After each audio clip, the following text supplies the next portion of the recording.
ಎಲ್ಲ ನನ್ನಷ್ಟೇ ವಯಸ್ಸಾಗಿರೋ, ನನಗಿಂತ ವಯಸ್ಸಾಗಿರೋ ಸೀನಿಯರ್ಗಳಲ್ಲಿ ನನ್ನದೊಂದು ಮನವಿ, 20 ವರ್ಷದಿಂದ 60 ವರ್ಷದವರೆಗೆ ಹಗಲು ರಾತ್ರಿಗಳನ್ನು ಒಂದು ಮಾಡಿ ಬೆವರು ರಕ್ತ ಸುರಿಸಿ ಸಂಪಾದನೆ ಮಾಡಿ ಏನೋ ನಿಮ್ಮ ತಕ್ಕ ಮಟ್ಟಿಗೆ ಒಂದು ಸಂಸಾರ ಕಟ್ಟಿರ್ತೀರಾ, 4 ಕಾಸು ಉಳಿಸಿರ್ತೀರಾ, ಸೈಟು ಮನೆ ಏನಾದ್ರು ಮಾಡ್ಕೊಂಡಿರ್ತೀರಾ, ಒಂದಷ್ಟು ಏನೋ 4 ಕಾಸು ಆದರೂ ಒಂದಿಷ್ಟು ಸೇವಿಂಗ್ಸ್ ಮಾಡಿ ಇಟ್ಟೇ ಇರ್ತೀರಾ, ಇಲ್ಲಾಂದ್ರೆ ಏನೋ ಒಂದು ಸಣ್ಣ ಪ್ರಾಪರ್ಟಿನಾದ್ರು ಮಾಡಿಟ್ಟಿರ್ತೀರಾ. ವಯಸ್ಸಾಗಿದೆ, ಮಗ ಸೊಸೆ ಬಂದಿದ್ದಾರೆ, ಮಗಳು ಅಳಿಯ ಬಂದಿದ್ದಾರೆ, ಎಲ್ಲರೂ ಇದ್ದಾರೆ. ನೀವು ಈಗ ರಿಲ್ಯಾಕ್ಸ್ ಮಾಡೋ ಕಾಲ, ರಿಲ್ಯಾಕ್ಸ್ ಮಾಡ್ತಾ ಇದ್ದೀರಾ.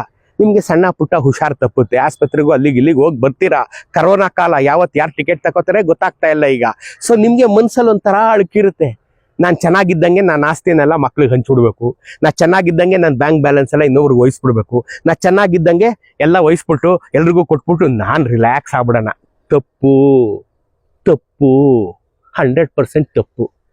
ನೀನು ಕೊನೆ ಉಸಿರು ಎಳೆಯೋವರೆಗೆ ನಿನ್ನ ಆಸ್ತಿ, ಚರಾಚರ ಆಸ್ತಿ, ಬ್ಯಾಂಕ್ ಬ್ಯಾಲೆನ್ಸು, ಕ್ಯಾಶು, ಚಿನ್ನ, ಬಣ್ಣ ಎಲ್ಲನೂ ನಿನ್ನ ಕೈಲಿ ಇಟ್ಕೊಂಡ್ಯಾ, ನೀನು ಗೆದ್ದೆ. 3 ಕಾಸು ಮರ್ಯಾದೆ ಸಿಗುತ್ತೆ. ಸಾಯಕ್ ಮುಂಚೆನೆ, ಭಾಳ ಮುಂಚೆನೆ ಎಲ್ಲನೂ ಇನ್ನೊಬ್ರು ಕೊಟ್ಬಿಟ್ಯಾ, ಮಕ್ಕಳು ಮರಿ, ಮಗ ಅಳಿಯ ಸೊಸೆ ಎಲ್ರಿಗೂ ಕೊಟ್ಬಿಟ್ಯಾ, ನಿನ್ನ ಪಾಡು ನಾಯಿ ಪಾಡು.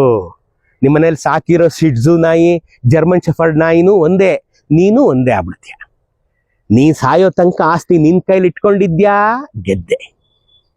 ಮಕ್ಳಿಗೆ ಹಂಚ್ತೀನಿ ಇನ್ನು ಮೂರ್ಖತನ ಮಾಡಿದ್ಯಾ, ನಿನ್ನಂತ ಮುಟ್ಟಾಳ ಇನ್ನೊಬ್ಬ ಇರಲ್ಲ. ಯೋಚನೆ ಮಾಡಿ, ನನ್ನ ವಯಸ್ಸಿನವರೇ ಯೋಚನೆ ಮಾಡಿ. ಏನೇ ಕಾರಣಕ್ಕೂ ಮಕ್ಳ ಹೆಸರು ಈಗೇನು ಅರ್ಜೆಂಟ್ ಇಲ್ಲ.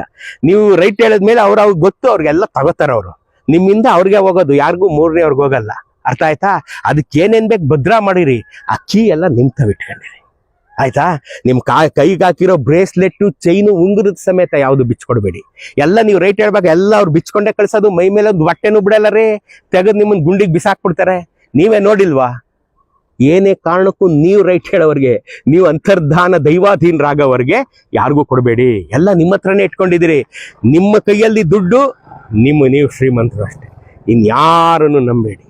ಮಗ ಸೊಸೆ ಇರ್ಬೋದು, ಮಗಳು ಅಳಿಯ ಇರ್ಬೋದು, ಇನ್ನೊಬ್ರು ಇರ್ಬೋದು, ನಿಮ್ಮ ಕೈಲಿ ಇಟ್ಕೊಂಡಿದ್ದೀರಾ, ನೀವು ಸುಖವಾಗಿರ್ತೀರಾ, ಕಾನ್ಫಿಡೆಂಟ್ ಆಗಿರ್ತೀರಾ. ಐ ರಿಪೀಟ್, ನೀವು ಕಾನ್ಫಿಡೆಂಟ್ ಆಗಿರ್ತೀರಾ. When you have money, you are confident.